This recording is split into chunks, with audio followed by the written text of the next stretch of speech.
Welcome to the Verdin Verdict Sports Show. I'm your host, Jacob Verdict. Got my guy G-Sportz in the cut with me. G, what's up? How you feeling? Another day in the neighborhood. Let's get it.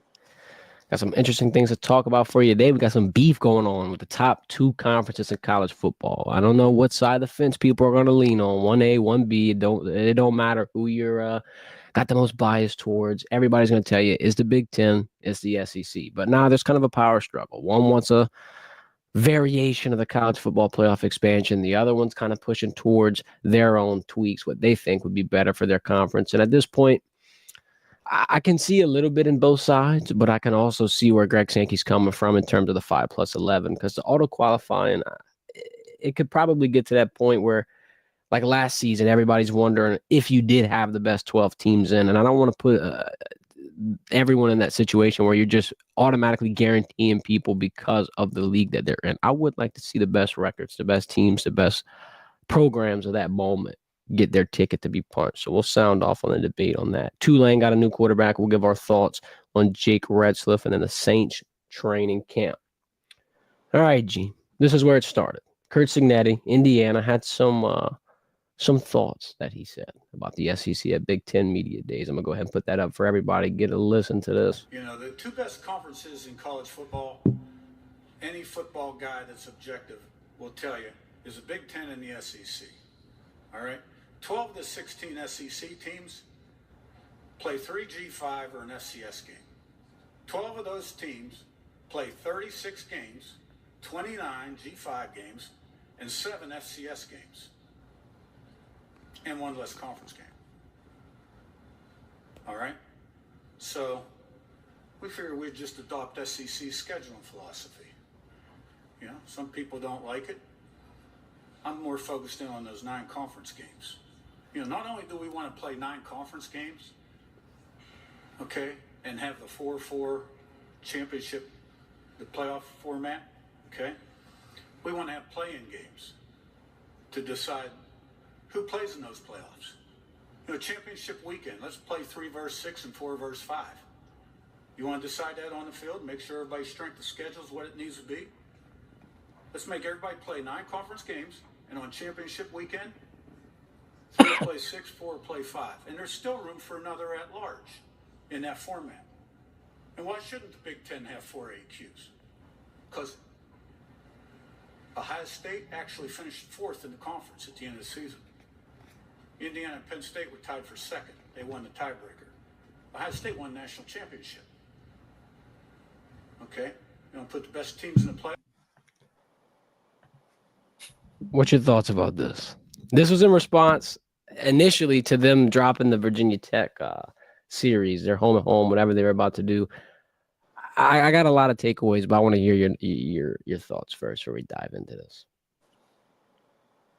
My first initial reaction is he's a hell of a salesman.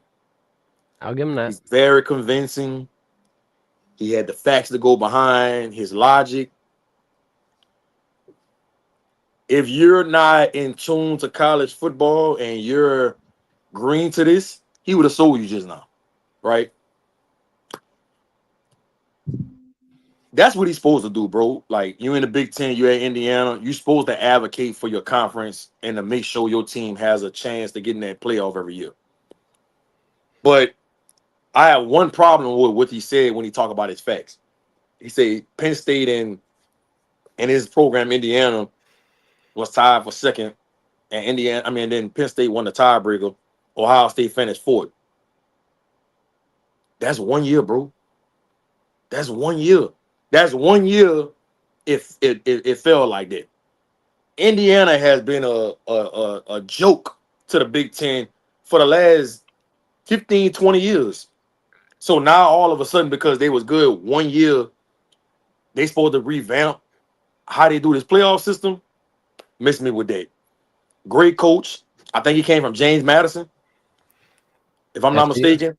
Yeah, and he did a hell of a job in year 1 at Indiana. But it's going to take for you to show some consistency at Indiana, and not just Indiana, Northwestern, Purdue, and all these other teams in the Big Ten that's average or below teams, that they deserve to have that kind of accommodation when you talk about the playoff system.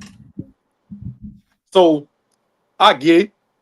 If I was in the Big Ten, I'd probably be doing the same for my conference, trying to advocate for my program so we can have an opportunity to get in that playoff. But at the end of the day, they should not be accommodated the same as the SEC. Period.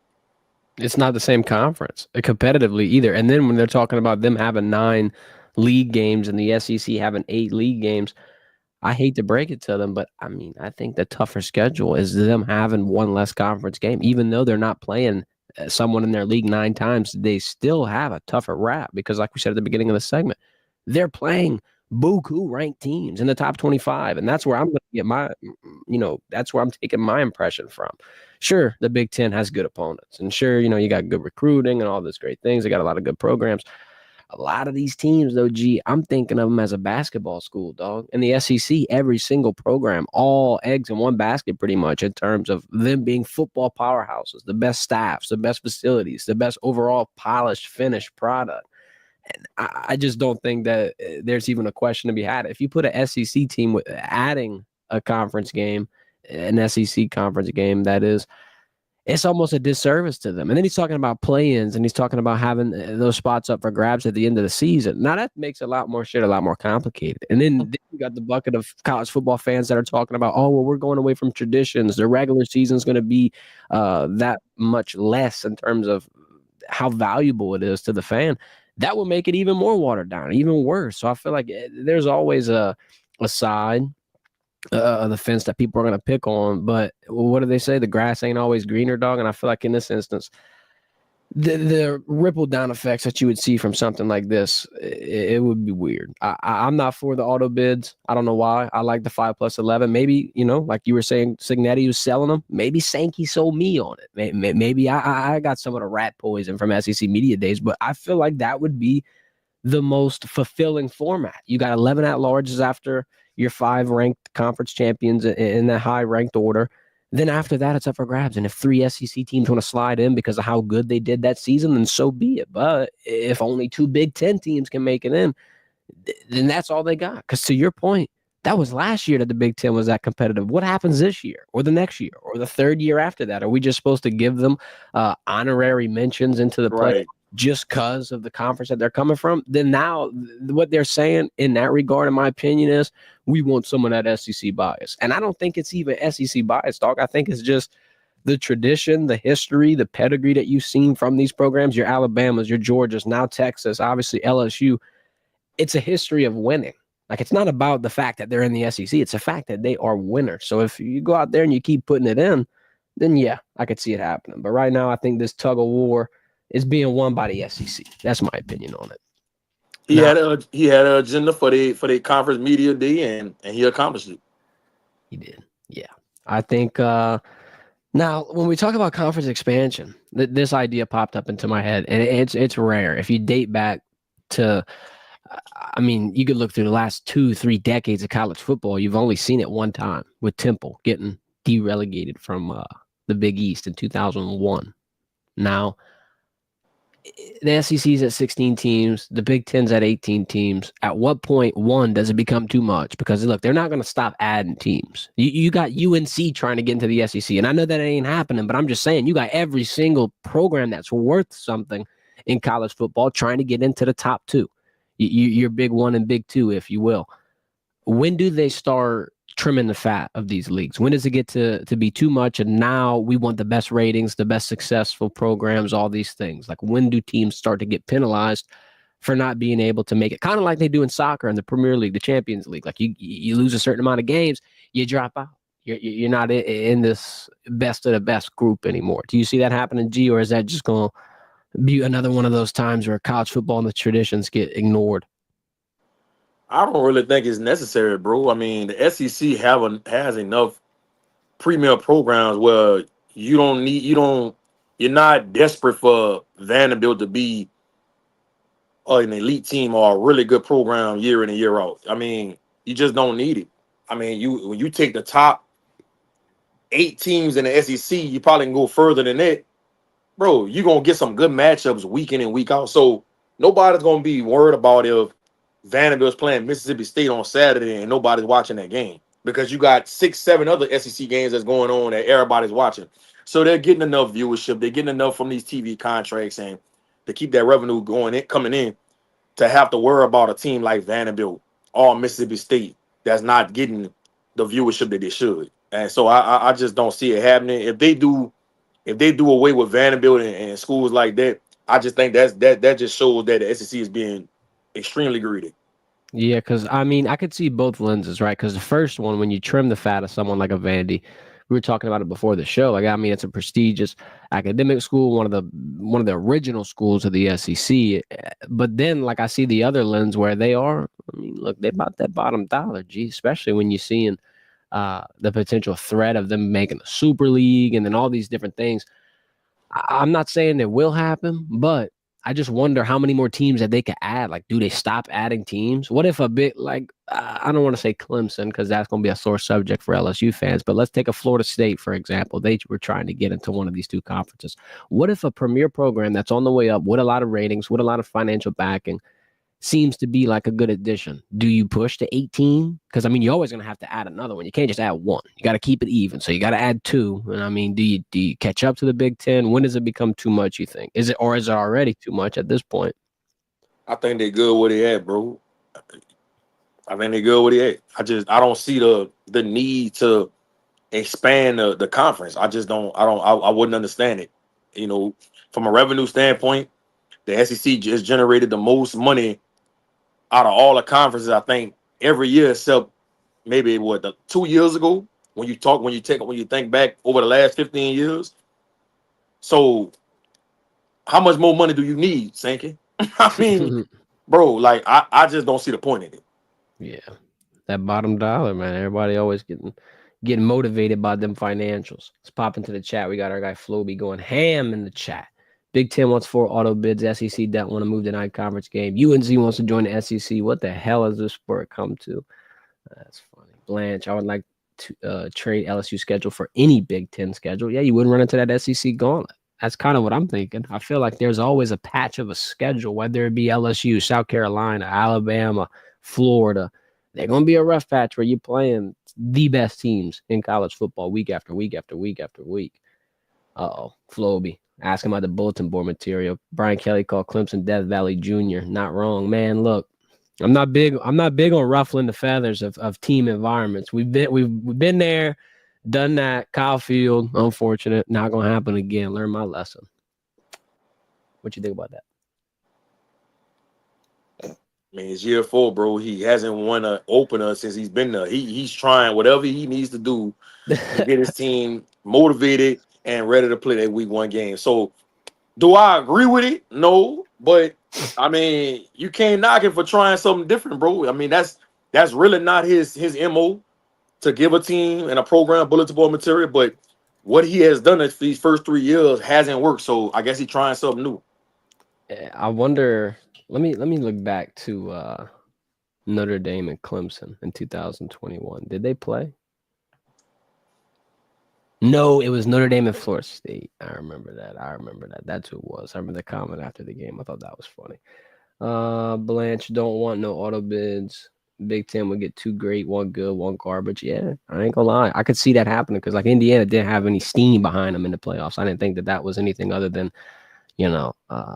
them just giving them an opportunity to make a run. But it didn't seem like it had much substance behind it. But see, my thing is, it shouldn't be something in stone where the SEC get 5, the Big Ten get 3 or 4. It should be on a case-by-case basis every year. Because like last year, that was one of the years where the Big Ten was really good. And if you put it in stone, well, this is how many teams from each conference going to get in every year, I think you gonna water down the playoffs. Yeah, that's what he's saying. He's talking about not wanting the auto bids, the AQ4 format, whatever they're calling it. Because at that point, if you move into 16, dog, that's half of the playoff field gets guaranteed, and then you only got 8 spots left to award to who the other people would be.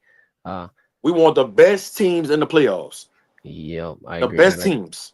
Period. Our guy Mac in the chat. What up, G? Checking in. Floby, if they do expand to 16, please use a straight seeded model that they used for this year. Who that was in the chat? Mac? Yeah, brother Mac. What up, bro? What up, man? But for the 16 format in terms of straight seeding, yeah, that's what I'm voting for. Because like we just said, I don't want to see half of them get automatically put in, sleepwalk, and probably get bounced in the first round. And then also in terms of like the play-ins, I don't know how I feel about that either. Because now, come on, man. yeah, Like, it's doing too much. Like we get to the point where it's like you got to have games to decide who's gonna get the final seeds, and then at that point, now how do you like? It's just too much. We acting like this is basketball or March Madness at this point. I ain't gonna lie. Now we getting greedy. Wiffle ball trying to make us look into that crystal ball early as hell. Who you think's gonna win the national championship? Oh my God, now that's a tough question. I'll say this. It's probably gonna come from the SEC. Big Ten had it the last 2 years. I think that they give that stronghold on that trophy up. I don't know who it is out the SEC. I obviously would love to see a team like LSU win it. I got a unpopular opinion. I do think, like in terms of overall depth, bro, I'm not getting knocked off the Texas bandwagon. I'm sorry. I feel like that's a solid team, especially what they ran with last year in the SEC. Now, I'm not saying that they're not gonna have issues. Week 1 could be a damn problem. Like week 1 going into Ohio State, they could lose that game. However, in terms of what I've seen with running back core, with defense, with Colin Simmons, who I'm big on the hype train of. Like I feel like that's where my gut's telling me the most. They'll be competing for it. That's one of the easier picks to give. If I had to like make a real big reach though, Clemson. I think Clemson's a big sleeper. And it's not because of Cade Klubnik solely, as he is a big reason, but just the overall team and how close they are to putting talent into the NFL at that level. Josh Pate said it on one of his more recent shows. You see in recent history, the championship programs are the teams that have the most first round picks, and they're not getting the first round picks because they're playing more football. They're getting the first round picks because of the amount of talent, the amount of experience, the amount of good products that you're seeing get displayed out there. And I think that's all going to translate to them having one common goal. You have the number one return in production. You just won a conference championship year. And they kind of seem level-headed. I mean, we talked to Cade Klubnik, and there's two sides to this mindset. He was saying this is just another game for him. Now, that could mean he's in over his head, but it also could mean that he ain't rattled by the big moment, which LSU and Clemson might be the biggest moment of their season, despite them playing South Carolina, yada, yada, yada. I do think, though, that there's a testament to what Dabo Swinney's been able to build there at Clemson. So that's my two hot takes, if you will. Both of them are orange, too. So, I mean, I can narrow it down to that color. if I was a betting man, I would be torn between 4 programs. Choo! I'm not being biased when I say LSU. I'm really not. I really do think LSU has the talent on paper on both sides of the ball to be able to win a national championship. I think Oregon is somebody that people are not talking about enough. All right. I think Malachi Nelson. Yeah, Malachi Nelson, he will be the starting quarterback this year. I think he's going to do better than when Dylan Gabriel did, especially when they get into the playoff. My third team would be Penn State. Okay. They got their returning starting quarterback back. They got one of the best one of the best 1-2 punches in the backfield with Katron Allen and Nicholas Singleton. And they went got a really good receiver in Ross in the transfer portal. Their defense is stout. My 14, I'm torn between Texas and Clemson, but I probably will be more prone to go with Clemson, just because Clay Klubnik is a returning starter. They got a ton of draft picks on the defensive side of the ball. They got a 3-headed monster at the receiving core with Williams, Westco, and got a third guy. And they're in a conference where they're gonna get a little battle tested, but they're gonna have an opportunity to be able to just get better and better each week without getting beat up in a gauntlet like the SEC. Mm-hmm. So I think I'll go with Penn State, Oregon, LSU, and Clemson. I think it's gonna be one of them 4 that win a national championship. Floby, he got Notre Dame. He said reason he got Notre Dame. Marcus Freeman, CJ Corn, he got a little bit of bars in the chat this morning. Jeremiah, the high flyer love. Jeremiah Love is really, really good. They got 2 running backs. Price, too, the backup. They got a good 2-headed monster as well. the thing with Notre Dame, man, if I'm not mistaken, correct me if I'm wrong, but what I've been reading up on Notre Dame, I think they're gonna have a true freshman starting at quarterback. So if that's the case, I don't know if I could bank on them winning a national championship with a true freshman at quarterback.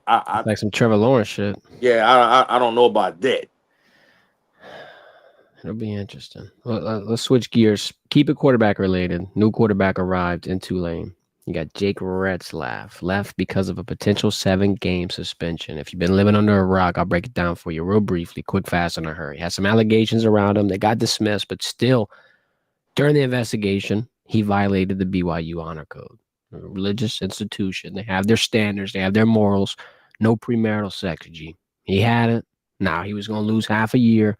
And he said, you know what? I'm going to figure this out. So because of the time point that we're at, from what I've gathered, he had to walk on at Tulane. He had to get around some of the requirements in that regard. Now, Tulane, I feel like it feels a much needed hole, no pun intended, because they lost their quarterback in Darian Mensah to Duke from Tulane. And I think that he was one of their biggest X factors going into this season when you're talking about them fighting for a college football playoff spot. Now, with Jake comes in, I was talking about this with one of my buddies.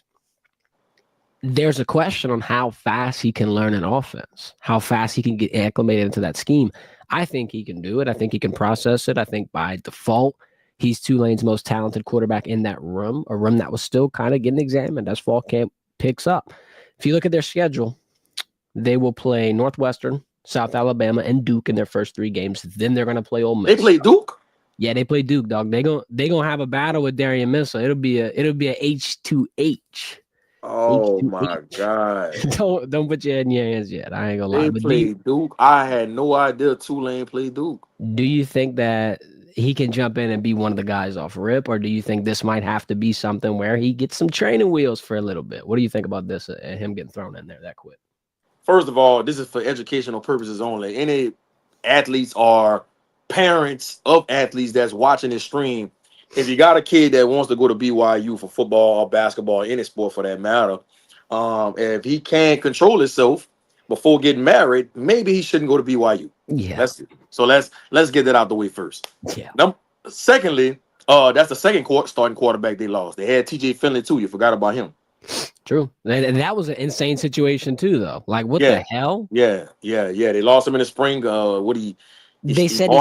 He bought a car and supposedly it was stolen, and the title, something with the title. Yeah. And it's unfortunate. I can't believe Tulane kicked him out of the university for that. I just mind boggling to me. And I know the real story what happened with that because I know TJ and I know is his camp. So that's crazy. But as it pertains to your guy coming from BYU, how you pronounce his last name? Retzlaff. It's Retzlaff. I could be butchering it. Retzlaff, I guess. Talking to Sean Preston Jr. I said Sean Preston. Shaz Preston, who transferred to Tulane on last year from Bama. He has nothing but good things to say about it. He says that he thinks from a talent standpoint, he's just as good as Mensah. So, that's good to hear. Having said all of that, you make a good point. Will he be able to catch up and learn that offense good enough to where he can lead them on a run this year? That remains to be seen. I think it might take him 3, maybe 4 games to get comfortable. And then in the non-conference schedule, they play South Alabama, Duke, and who else? Bro, they play Ole Miss too. Ole Miss. So they probably wouldn't. Now, even though they went toe-to-toe with Ole Miss last year, they probably wasn't gonna beat Ole Miss anyway. So you wash that out. They probably wasn't gonna beat Duke anyway, I would think. So you wash that out. Now the South Alabama game, that's a game you need to win, right? So after those 3 non-conference games, then they go into conference, right? Yep. I think they'll be all right. I think the biggest thing with Tulane, man, is the defensive side of the ball and at running back. They lost Mekhi Hughes to Oregon. Yeah, I know. Right. So now Arnold Barnes and I forgot the other guys in that room. They're gonna have a big role to fill because that's a lot of production you losing. But I will say this: the running back coach at Tulane, Brock Hayes, has done a phenomenal job everywhere he's gone with his running back room. His running back room always be one of the best on the team. So he has a challenge ahead of him with Mekhi Hughes leaving, and they thought they was gonna be able to keep him, but Oregon came calling. You know, when that NIL and Phil Knight get the calling, Just do money it, talk, baby. bullshit walk. You know what I'm Yeah. saying? But I think Tulane will be able to survive. Retzlaff, that's how you say his name again. Retzlaff, I believe. Retzlaff. Sorry. I think they'll be all right, man. Once they get through those 3 or 4 games, I think he'll be able to start playing at a high level and be able to get in conference and be able to be hitting on all cylinders with that offense. I think so too. Then it'll be interesting to watch this season because if Tulane does flex some muscle, get into that conversation at the very least of a college football playoff spot, now you start having questions about John Summerall. Because last year you made it through that period. He stays. You do lose some pieces, but I'm interested to see how long he stays at that university because it feels like every season it's getting closer and closer to him getting an opportunity. It's all about who's going to get trimmed in terms of the coaching carousel in college football. It's always revolving. Yeah, well, sources close to Summerall in that program told me that he had the North Carolina job in his hand, and Bill Belichick came out the woodwork and stole a job from him. So Whew. if Bill Belichick don't decide he wants to get into college football, Summerall is probably at North Carolina right now, and his name has been swirling around that Kentucky job over the last 2 seasons, even when he was at Troy. So I think it's gonna come down to how Kentucky's season goes. If they shit the bed again this year, you can see Summerall being a front runner for that job. And for people that don't know, I think he spent 3 years over there at Kentucky as the linebackers coach, so they're very familiar with him. And I think that'll be a job he probably would take, even though I wouldn't want to see him leave Tulane for Kentucky because let's be real, bro. I know we're in a space of NIL, but that's the SEC, and it's kind of like when Napier was at UL, right? Napier turned down Auburn. He turned down Mississippi State because he knew it was going to be hard to win at those places. Now, you can't turn down Florida because that's a blue blood, right? You take that job. I wouldn't want to see Summerall take the Kentucky job if it came open, bro. I would like to see him pick the right job because I think Summerall is a fantastic coach, and he's one of the up and coming coaches in this country that people gonna be talking about for years to come. Yeah, I feel like it all comes down to at that point where Tulane's at. If they're still competitive, I mean, I feel like it wouldn't hurt them to see it out one more year, see it through one more year, look at the process again, refine it, maybe get to the college football playoff. But then if he's feeling like it might be a little bit of a rebuild, I don't think. And look, I hope I'm wrong when I say this because I like Coach Summerall. I like a lot of guys on that staff. You know, Coach Carter, the receiver coach, Coach Brock Hayes, the running back coach. I love those guys over there. But just if you look at them from a talent standpoint, I just don't think they have enough to get into that playoff this year. I do think they're gonna have an opportunity to be, win 7, 8 games. But I think their chance was last year. They was loaded last year, bro. Yeah, that Army game is the only thing that prevents you, dog. Seeing Darian Minson in that CFP would have been. Went out there in that cold. I think it was like 7 degrees when he went out there. Y'all gotta have that. Man, Floby cracked me up, dog. Here you go. Floby and Florida don't get along. You already know what you're gonna get with him. He said, oh, hell no. How is Florida a blue blood? Hey, bro.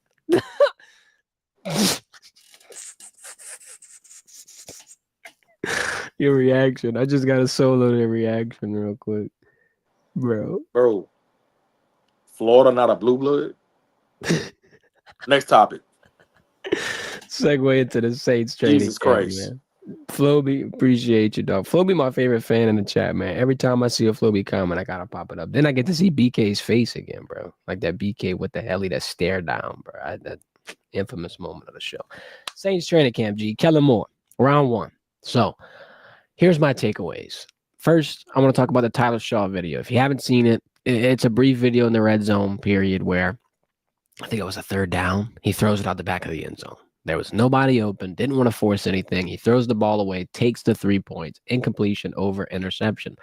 I like that. A lot of people are like, oh, it's a horrible move. No, I mean, I think that shows off the IQ, the maturity, what you got in a quarterback like this that's going to think everything through and not have any negative plays. It's not the flashy 6 points, touchdown. Now you got a celebration dance in the Superdome.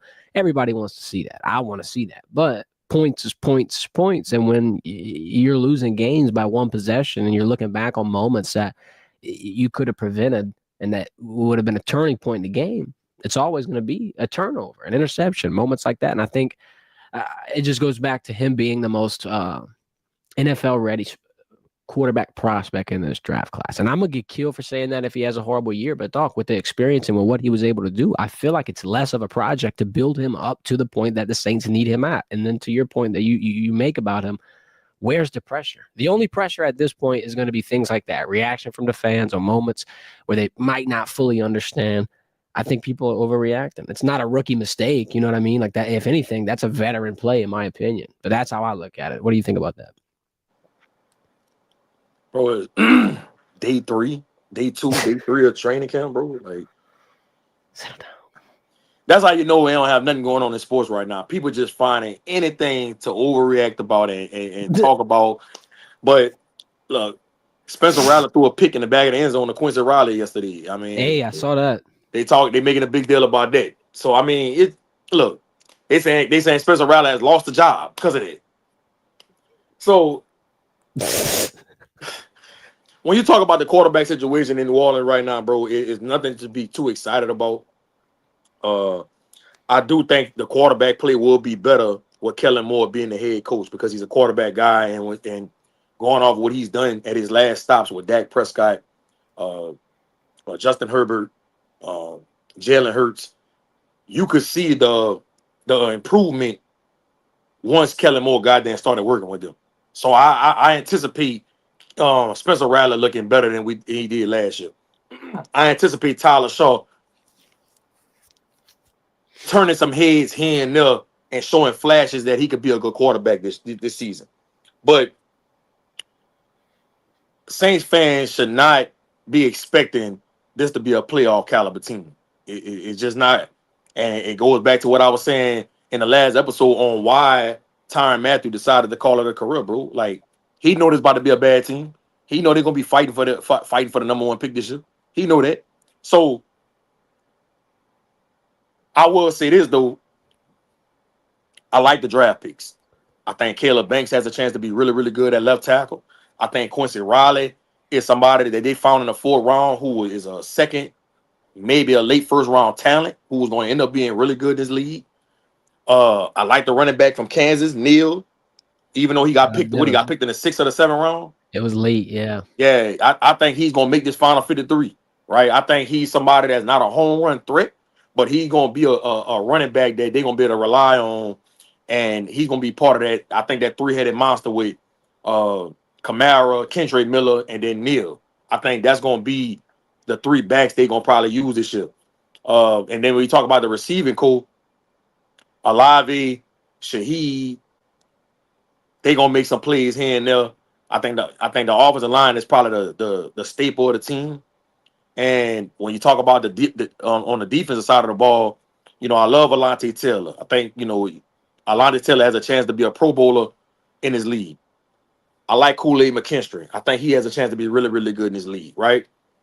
I like the linebacker they drafted from Oklahoma, Strassman, right? Danny Stutzman, yeah. How you pronounce his last name? Man, these last names, huh? Stutzman. Yeah. I think he has a chance to be really good in this league. And like I said last episode, you know, I think he probably will end up being DeMario Davis' replacement. I'm curious. I'm anxious to see how Brian Brzee progression has looked. You know, I think this is year 3 for him. I think so. Right. He showed flashes these last 2 years that he could be really, really good. Carl Granderson, right? Chase Young. Is Chase Young going to get comfortable and take a step back after he got paid?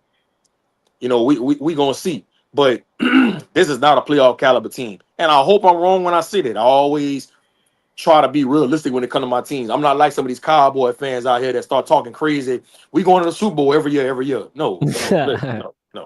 This roster is not a Super Bowl caliber team. No. It's just not. And to the Danny Stutzman point, there was a clip also going around from training camp of him angling Chris Olave. And, bro, that's a hard person to get down in the open field. The lateral movement that he showed off there, obviously it's a non-contact period, so you can't lay the wood down on a fellow teammate, especially somebody like Chris Olave. He need a damn red jersey out there. Don't touch him. Don't touch Olave. You He can't had get him what, messed 3 up. or 4 concussions in his career already. Exactly. Like, Yeah. nah, he on thin ice. But he showed off some of that athleticism there as well. I think he's wearing number 47. Ain't the flashiest or swaggiest number, but look, he gonna be making Well, that plays. number will change once they get down to the final 53. Good, because I don't think he's gonna stay with 47 unless he like it. What he wore 40 something in college. It might have been 44. No, he wore 28. Oh yeah. Yeah, he wore Who am I 28 in thinking of college. on Oklahoma? Was it Bowden? Billy Bowman. I mean, let's see what number. Billy Bowman wore number 2. Man, I'm getting mixed up today. Where Billy Bowman at? Is he still at I think he with the Falcons. Oh, nah, not in the damn NFC South. Yeah, Billy Bowman. I want to say he got drafted third round, maybe 4th round to the Falcons. Yeah. Hey, we got some context for Floby. It might make sense. Oh my God, Floby said it's funny that you said it because he's a Cowboys fan himself, so he's a Cowboys fan. So you delusional. Okay. Makes sense. Then he's saying Saints going 0-17. Hey, you know what? Nah, they ain't gonna be that bad. Look, realistically speaking, I say the Saints gonna be fighting for the number 1 pick. I'm gonna be totally honest. I think they're gonna be like they was the last couple of years. They're gonna win probably 6 to 8 games. I don't even think they're gonna win 8 games. I'm gonna give them 6 to 7 games, right? And they're gonna get everybody excited early on. Watch. They might win the opener, right? Might even go start off 2-0. That's what they did last year. And everybody and people gonna be like, I told y'all. And then they gonna have film on Rattler or Tyler Straw, whichever one to start him. And it's gonna go downhill. I just, for the Saints, listen, let's be honest. For the Saints to be good this year, this is the only way I can see them being good this year. That offensive line will have to maul people. And look, they capable of doing it because they really good in all 5 spots. I really think that. I think they're going to be a top 3 offensive line in the league this year. I really think that. They're going to have to maul some people. They're going to have to be a top 5 rushing team in the league. Kamara, Kentrell Miller, Neal. They're going to have to all spread that rushing attack amongst them 3. And they're going to have to be that good. Defensively, they're going to have to be top 5 in the league. Mm-hmm. Special teams going to have to be on point. Groupie, you can't miss a field goal, bro. Not a one. You got to be 100%. You got to be 100%. And that's just unrealistic to think that all those things are going to happen. I just don't see it, bro. I just don't see it. And then they old on defense. I just don't see it. I'm going to close it off with this. That man Floby said, I still can't get over the fact that he said Florida blue blood. You mean to tell me a team that got Sunbelt Billy as a head coach is a blue blood? Come on, man. That's how I know. Floby must be a young kid. Like, he got to be about 11, 12 years old. He got to be, because ain't nowhere in the world you think Florida not a blue blood school. It goes off the history, Floby. It doesn't go off of what's happening right now. I don't know if he knows that. Floby, bro. Leave it up to Floby to stir up the pot, man. Every time I see that chat light up, bro, I can't even contain myself. I already know it's something. At this point, man. That Florida week gonna be interesting, bro. I can't wait to see what he comes out with for that. He gonna be. You heard what TJ Dottery said? Who the toughest player he went against? A lot of people have been giving Lagway that them flowers, dog. A lot of people have. Look. Proof's in the pudding. I hope he don't come in and smush LSU week 3. That's what I'm hoping for. I'm hoping it don't happen. Because if it happens, we're gonna be in a bind. I ain't gonna lie. Look, but that's far away. We ain't getting our worries up. We ain't getting our worries up yet. We're gonna have to take care of Clemson first. Yeah, let's keep the main thing.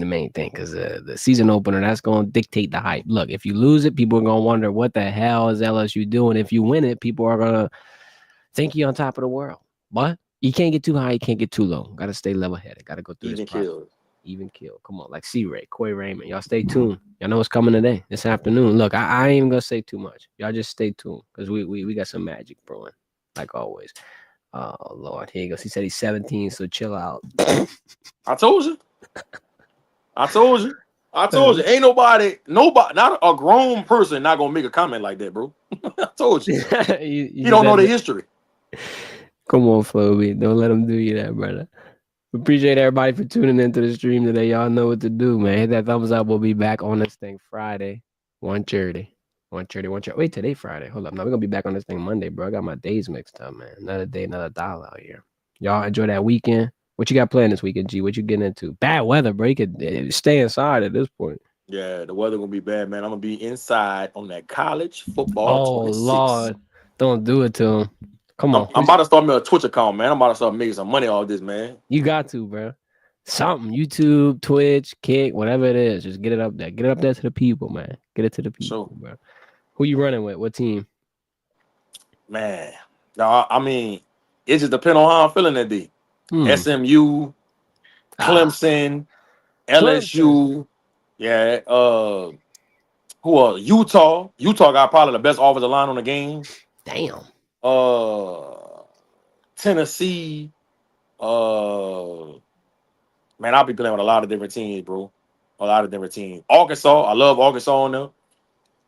Yeah, I play with a lot of different teams, bro. It just depends on how I'm feeling and what playbook I want to use and what scheme I'm trying to run. And I'm a real strategic thinker when it comes to this, man. Depends on how you trying to do somebody, huh? Depending on how I'm trying to do it.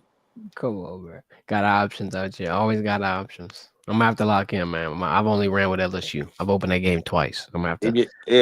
Hey, before you come barking up this tree, man, you gotta make sure you're in the lab. That's I'm all in I'm the gonna say. lab. I'm about to have my whole playbook blown up on the TV. I'm gonna be watching film. I got it all planned out. We gonna strategize. Look, don't get that Twitch now before we play, because then I'm gonna be watching how you play on Twitch. I'm gonna be That's studying. fine. You can watch our play. I'm That's gonna be fine. studying Guess that. what?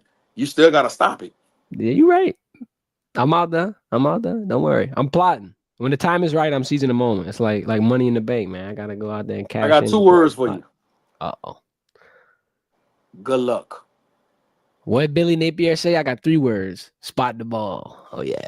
Shout out Coach Nate, man. Come on. I learned a thing or two at media days. Appreciate everybody for tuning in. Like I said, hit that thumbs up. Go follow us on social media. Got all the links in the description. Y'all enjoy the weekend, man.